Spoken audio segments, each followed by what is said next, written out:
Hi, welcome to Child Development 115. This is the Child, Family, and Community class. In this video, I am going to introduce you to the class and I'm going to go over the syllabus. What I'm going to do right now is I'm going to share the screen with what you will see on Canvas.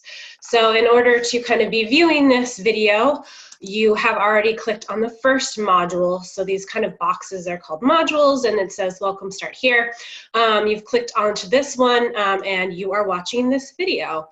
Also in this module is our syllabus. So when you click on this video, you will be seeing me talking about the syllabus that I'm going to be going over right now.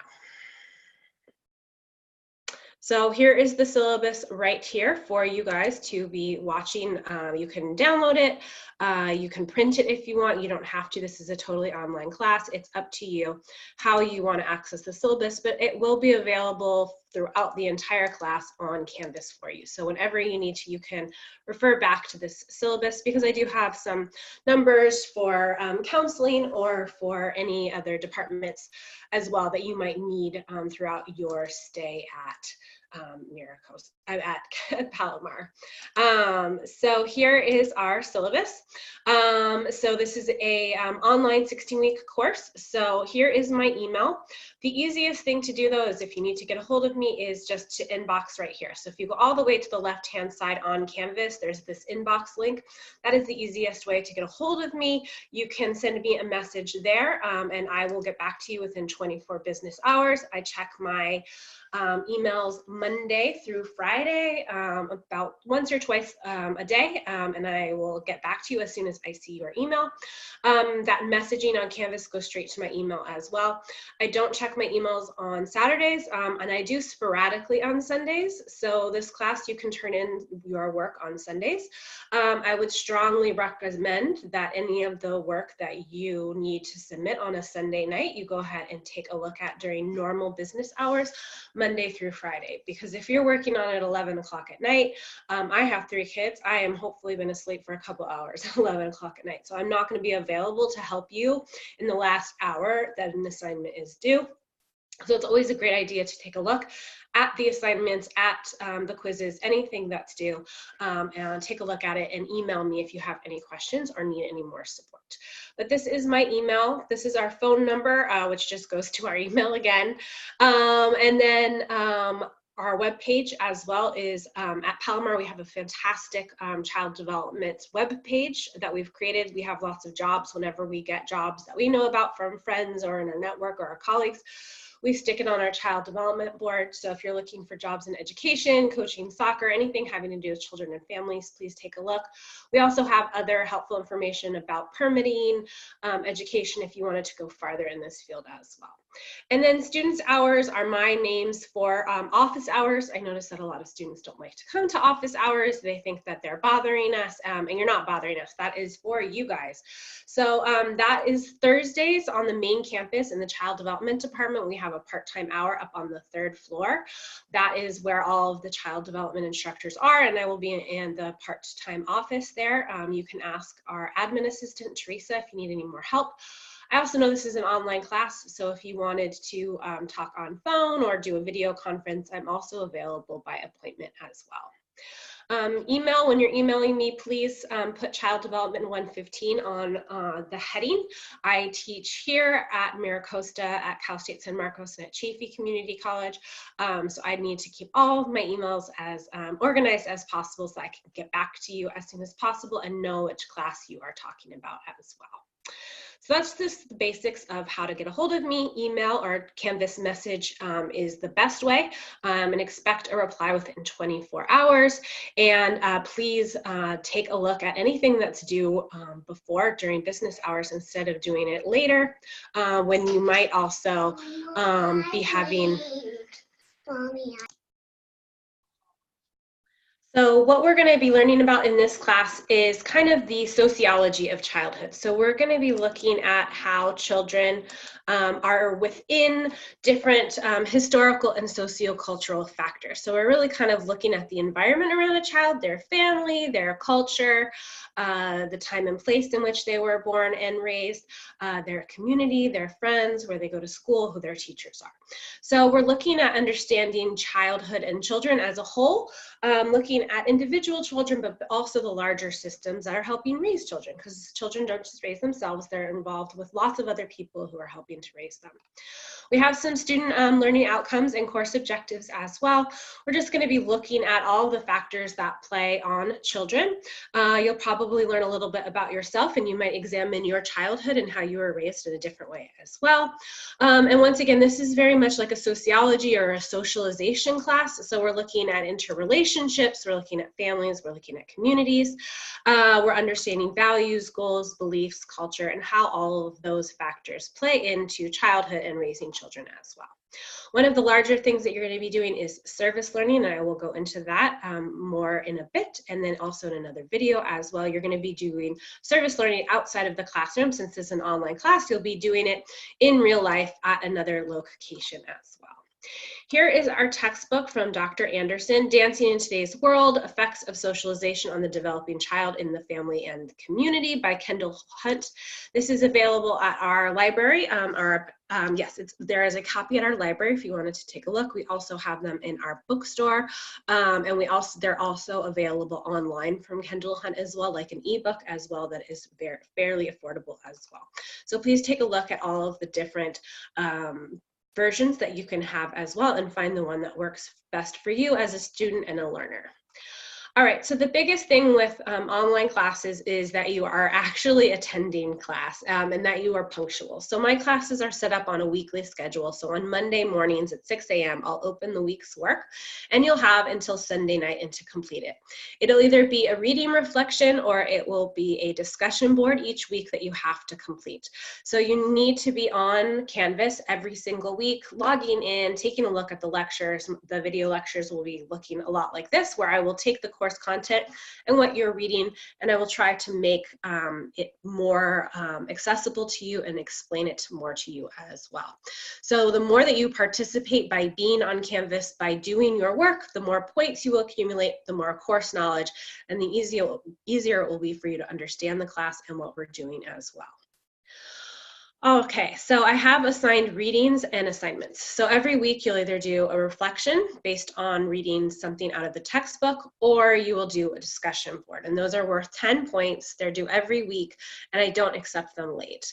So I open them on Mondays, and you have all the way until Sunday night at 11:59 in order to complete them. So that's 6.5, almost 7 days in order to complete a short reading reflection or a discussion board. So I don't accept those late. And once again, I highly suggest that you log in earlier on the week, take a look at it, ask me any questions, or if you need any additional support.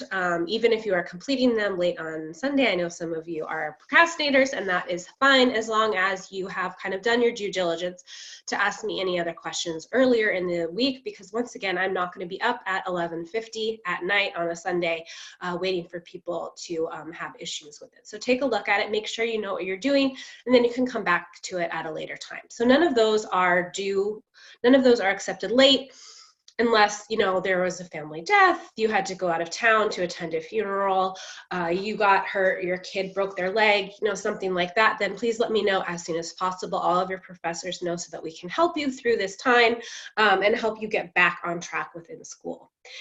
I will accept later large assignments. So we'll have an interview, we'll have an advocacy letter, we'll have our term paper, and we'll also have service learning.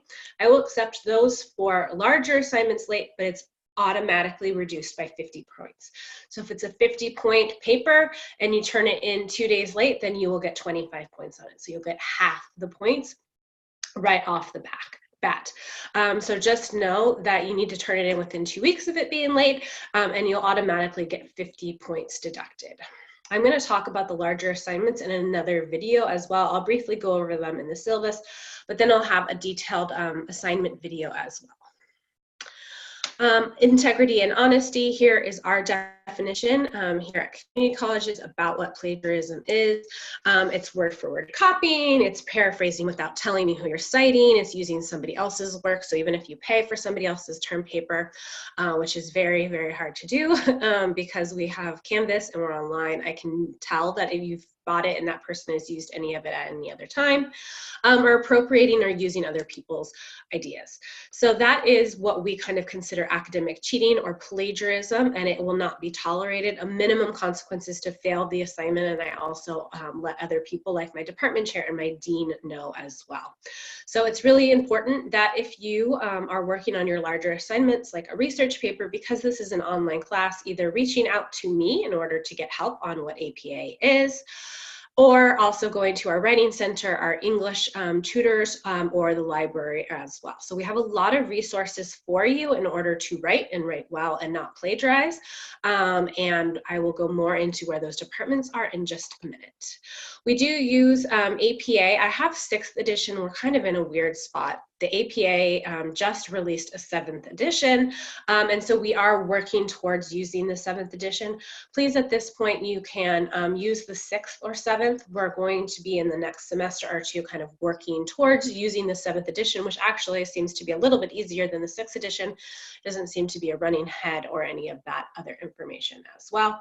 The biggest thing is that you have a title page, an abstract, and in-text citations, and then a reference page. So if you are not aware of what APA is, I have a link right here that comes to our Child Development Success Guide. I think it's page 55 or 56. There is an example of what an APA paper looks like, and also some kind of help as well. All right, we also have a statement of commitment and confidentiality. In other classes, you would be observing children in our child development department, but because you're going to be doing service learning, you're not going to be doing an observation. So you're not going to need to go to the lab school. If you were, our lab school is over kind of on the northeast side of campus. It's very, very beautiful, gorgeous, wonderful example of what education for young children should be, and I encourage everybody to go. If you were to go, you would need your Palomar student ID card, because you just need to make sure that you actually attend school here. And then you also would need a commitment and confidentiality form as well, because these are community children, these are students' children, this is staff children, faculty children. We just need to make sure that you are confidential with all of the children that might be there, and you don't need to talk about them with their first name or anything like that.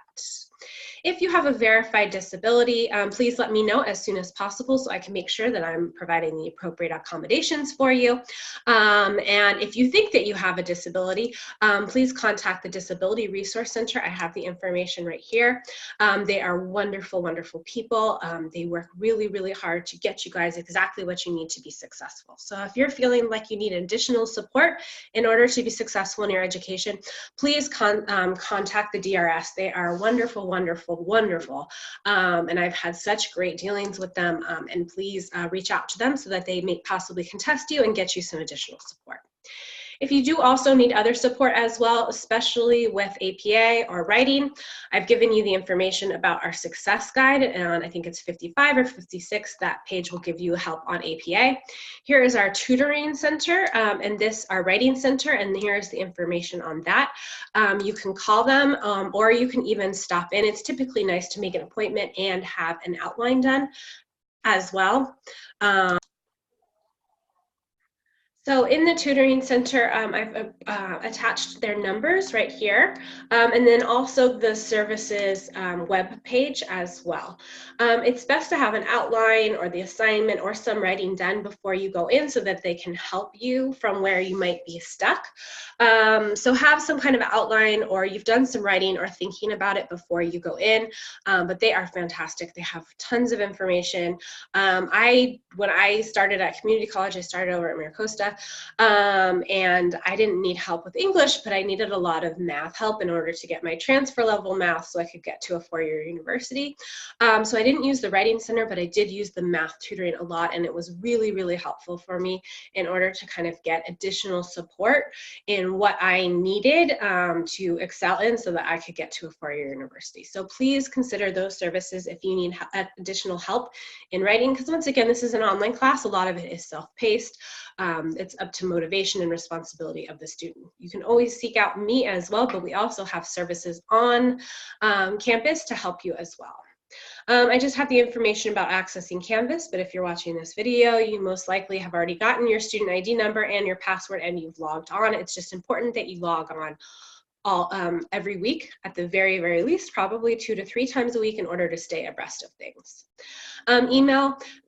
Myself as an instructor and also college services are really kind of cracking down, and we want you to use your Palomar student email, especially if it has to do with grades or anything more official. We need kind of that official record of you on your official student email and me on my official professor email in order to kind of legitimize our conversations. And there's been a lot of phishing attempts on faculty as well, coming from Yahoo accounts and things like that, Gmail accounts that are easy to set up. So this is a way that we can make sure that I know who you are, because I don't typically meet you, and you will know who I am as well. If you don't regularly check your Palomar student email, please have it forwarded to your work email or your personal email, whatever email you use. So have it forwarded, because I do send out emails twice a week, just kind of reminding you about what is happening. Once on Monday to kind of introduce what's going to happen, and then once on Thursday to kind of wrap up the week and remind you what we'll be due on Sunday night. And then Canvas has a grades section as well, which I will show you really fast. And this is a great place, if you are unfamiliar with Canvas, to kind of keep an eye on what you are doing.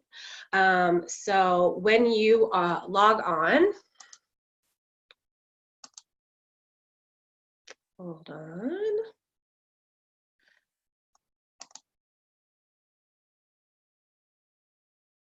So when you log on, this is what the website will look like. So this is our Canvas page. So we're right here in this very first module. The second module will be the larger assignments I've talked about, the research or term paper, the interview, the letter, and the service learning. And then in this section, I'll have a video similar to this where I explain these 4 larger semester-wide assignments. Then in week 1, that is already up. I have a class lecture that's very short, just introducing you to class, and then you have your first reading reflection that will be due on Sunday at almost midnight. When you log on, here's my announcements. This is be where I've already announced something for today about it's Monday, welcome to class. And then I also have a grades function as well. So this is individual to you and who you are. So this is the information that's already up. Once you've turned in your reading reflection and I grade it, the score will be here. So this is a great place for you to keep a handle on your own grades. I do take them off Canvas though, and I do them on Excel because I just do it by points. I don't do any curves or anything like that. So I take it off, I put it on Excel in order to keep it. And it also typically kind of raises your grade, maybe half a point, don't depend on that, but just know that typically off Canvas, Excel is a little bit more sophisticated at being able to do that. Our course requirements are the advocacy letter, where you're going to write a business letter, a research paper where you're going to compare and contrast child rearing or parenting differences and similarities, service reflecting, where you guys are going to do some paperwork and then you're going to go volunteer for 15 hours. And then you are also going to then you have to do 15 hours of volunteer or service hours outside of class. Then there's one final exam given the very last week of class, and then you're going to interview a professional in the field who works with children and families. Then the reading reflections that I've talked about, and then the discussion boards. So they're each worth 10 points. So there's kind of 14 overall assignments. 10 of them are reflections on the textbook or other sources. And then there's 4 discussion boards as well. So that's kind of about 14 weeks of work that you will be doing weekly. And this is how I've broken it down into the possible points. And then here's a section for you if you wanted off Canvas to be able to calculate your grades as well. Here is some more information on how the next 16 weeks are going to go as well. So if you're going to print anything, this might be what, if you like to have like a paper planner or something like this. This is what we're generally going to be talking about, although it's always subject to change if we get off our schedule, but typically these are what we're going to be talking about, what will we do for the weekly work, and when those larger assignments are due as well. And then also when the final is. So if you were to print anything, it might be this if you want to. If not, everything is also totally on Canvas. So on Canvas, I have all of the information on Canvas for you. So the larger assignments are already open, and they will stay open all semester. So you can see when the research paper is due, the interview is due, the advocacy letter, and the service learning is due as well. And I also give a lot of information in class in the video lectures about completing these, or at least the course content that you need in order to complete them. But please watch the next video, which is in this section called assignment videos, where I will break down each of these 4 larger assignments so that it's easier for you to understand, and also to be able to come back and watch that video whenever you need to understand more about the class. So that is what we have right now. Is you're in the first module. Please hit the second module sometime this week. Take a look at the video. Take a look at these larger assignments that you're going to have to plan for and be aware of all semester. And then I also would like you to work in week 1, where there's a short introduction to the class and the theories of the class, and then complete the first reading reflection, which is very short and easy for this week. All right, thank you so much, and I will see you guys on Canvas.